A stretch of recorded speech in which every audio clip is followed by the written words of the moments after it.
La Louvet, en Haute-Ardèche, est un paradoxe. 390 habitants jusqu'à 1300 l'été, plus de services publics mais une très belle basilique et des commerces qui, eux, n'ont pas déserté le village.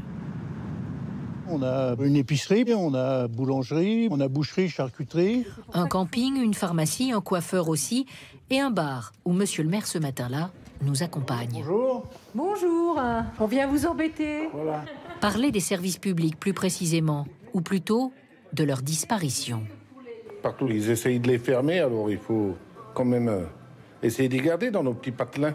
Nous, on peut se déplacer, mais la population qui est âgée, les moyens de locomotion, enfin, ils sont peut-être un peu restreints.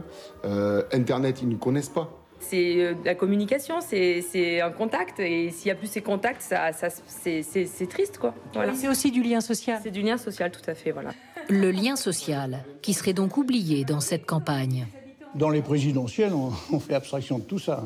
Et ça, ça vous attriste? Ah bah complètement, oui, parce que c'est le b.a.-ba de notre vie. Une vie qui semble ici bien loin de la présidentielle. Mais alors du coup, est-ce qu'elle vous intéresse, cette campagne? Pas trop, non. Si vous aviez un candidat là devant vous aujourd'hui, vous aimeriez lui dire quoi? Qu'il refasse revivre les petits villages en ramenant tout ce que les gens ont vraiment besoin, la station-service, les banques. Le distributeur, tout le monde en parle. C'est un problème, oui. Oui. Ça serait vraiment la première chose à faire dans le village. Trop cher pour la commune. Depuis le désengagement de la Poste, elle a déjà dû débourser 30 000 € pour installer une agence postale désormais communale.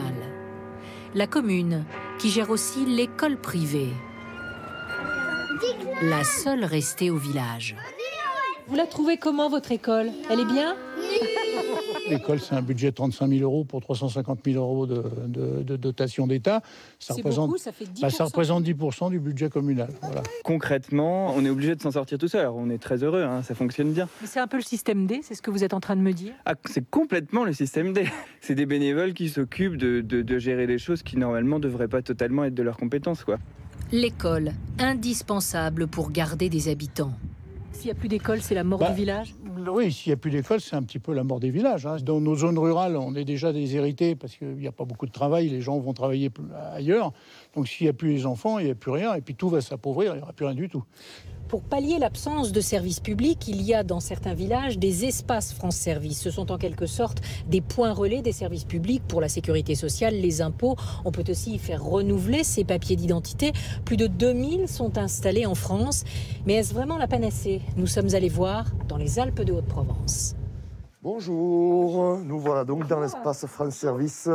À la Motte du Caire, ce jour-là, Nicole, 80 ans, ça, ce sera pour l'ordinateur. Est venue pour des conseils en informatique. Pas pour l'instant. Heureusement, finalement, que vous avez ce type de service. C'est génial. Ouais. C'est génial et je suis vraiment très, très contente de leur service. Génial, même si ces services, et monsieur le maire le reconnaît à mi-mot, ne profitent pas forcément à tous. Je pense que c'est une bonne alternative pour les habitants de la Motte du Caire. Après, les villages alentours, on couvre jusqu'à 22 km au nord.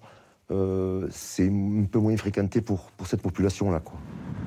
C'est exactement ce que l'on dit 8 km plus loin, à Nibles, l'un des 16 villages environnants. Bonjour madame, bienvenue à Nibles. Qui sont tous rattachés à cet espace France Service. On a plutôt tendance à aller à Sisteron. Parce que vous avez l'ensemble des autres services. Vous êtes sûr de tout trouver, carrément dans des créneaux horaires qui correspondent à la vie réelle des gens. Et puis quand ils sont là-bas, ils font leurs courses. Ben voilà, après c'est un enchaînement. Pourquoi ne pas remettre alors l'aménagement du territoire au cœur de la campagne?